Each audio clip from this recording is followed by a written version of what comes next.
watching Let's Chat. Welcome back and good morning. We're going to spend a few minutes here talking about ways to protect ourselves, our parents, grandparents, and yes, even our kids. From the McMahan law firm. You know these guys. You've seen them here on our airwaves before. It is Kennamer and Brent Burks. Guys, good morning to you both. Good morning.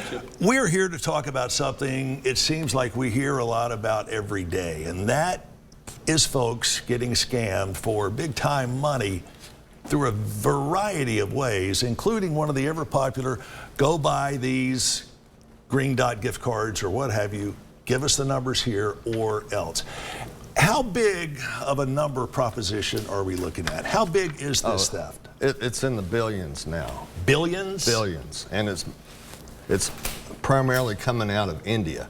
India is not a signatory to the Hague Convention, so you can't sue them. Right. Can't trace them. If someone gets scammed and sends money into India, we're never going to see that money or get that money back. It's gone. You were telling me when we were talking about this a few days ago, this number could be as high as $30 billion. Yes. And it keeps getting more and more each and every day. Who are the folks most likely to get scammed by these cyber thieves? Well, it's the elderly and the infirm. They'll get a threatening text, email, some letter that says that they've got allegations against them, right? Or that there's suspicious activity on their account, or there's been some purchase made in their name on an Amazon account and there's a cell phone being sent to Winter Park, Florida. Call this number to dispute it. Well, that's the hook. That's where they want you to call, dispute it, and then they try to log on your computer, get control of your computer by using a couple of programs. Right. And then they get access to your bank accounts and they can do anything they want with them, send themselves money out of it. And by that point, it's too late, right? It's definitely too late. You know, and I wanted to mention, you know, children too. Normally we think younger people are more sophisticated with computers and phones, and at a certain age they are, but my example is my 19 and 17-year-old that share Amazon accounts with me, Apple accounts, a credit card, one's in college, and we'll get these emails that'll say, you know, your Amazon account has been frozen. You must take affirmative action to do something about it. And then I'm having to contact them saying, guys, don't do it. Sure. Don't respond. You know, so it's really scary. But the elderly is are the subset of people that are really being hurt. It used to be cell phones like this, and cell phones have been around now for decades. It used to be these were sort of a safe harbor against cyber thieves. Now it seems like these cell phones are one of the biggest tools in their arsenal. Yeah, the numbers are being sold on the dark web, and if they get a response, they know that they have a live number that they can call back and try to send text. I think we've all received one just recently. It was a fake one from First Horizon. Sure. You can tap on it and see the address it comes from, and you know the emails. If you receive something saying you're from Microsoft, or this is an alert from Amazon that you bought something you weren't supposed to, and PayPal, they're posing as PayPal. You can tap on the email address and see that it's a Gmail address. Right. And you know it's fake right away. You were also telling me that, and I think we all kind of knew the elderly and the infirm were the biggest targets for these cyber thieves. Then I asked you the second biggest group. Your answer surprised me. Yeah, the younger generation, because they're the ones that are on those devices all the time. Right. And they're new. They're new to the financial world. And then they receive some official looking notice and they feel like they need to respond. So I would classify them as the second subgroup, but mainly the older and infirm. Someone that needs to think, okay, who are my elders in my family, the ones I know, friends or family. Don't assume that they know to avoid these things. Primarily, they don't. Right. You would be surprised. You can go to their computer, because sometimes if they've been scammed by this, they're going to be embarrassed to say anything about it. Sure. So you go to their computer, if you can, and see if there's a program on there called AnyDesk. AnyDesk. Write this down, folks. It's important. AnyDesk or Microsoft Teams Viewer.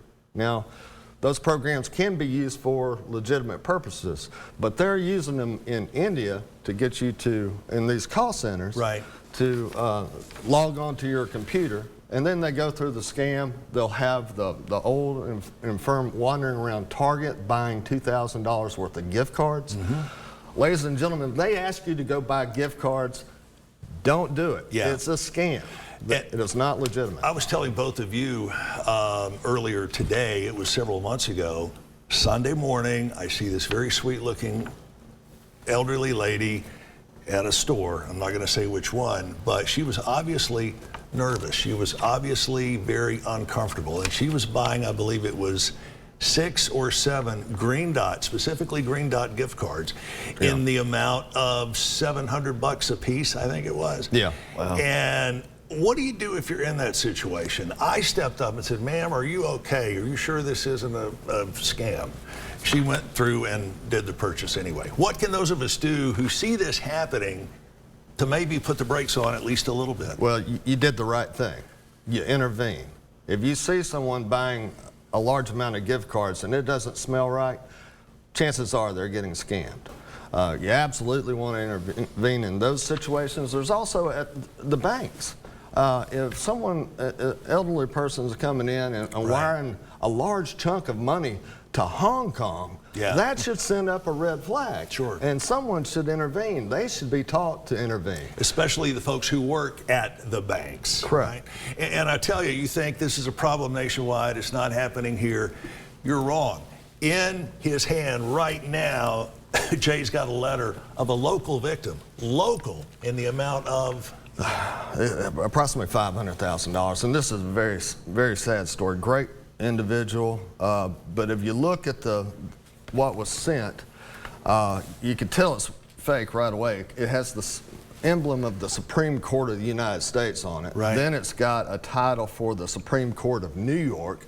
Then it's got a fake office of the International Community Court. And then the judge's name, I looked it up, and it's from a Florida judge who obviously doesn't know that his name is even on this. You think about that. How would you like to have a member of your family taken for $500,000? And they say to remove allegations. Yeah. So they make it threatening. Doesn't say what the allegations were, Sure. but poses to say, you've got to send this money to protect this money, and we'll clear it all up. You see something happening, definitely speak up. We want to speak up and say thanks to you folks at the McMahan Law Firm for being so proactive in helping knock this. We don't make money on this, but this is a problem in this area. And it's a passion for both of you.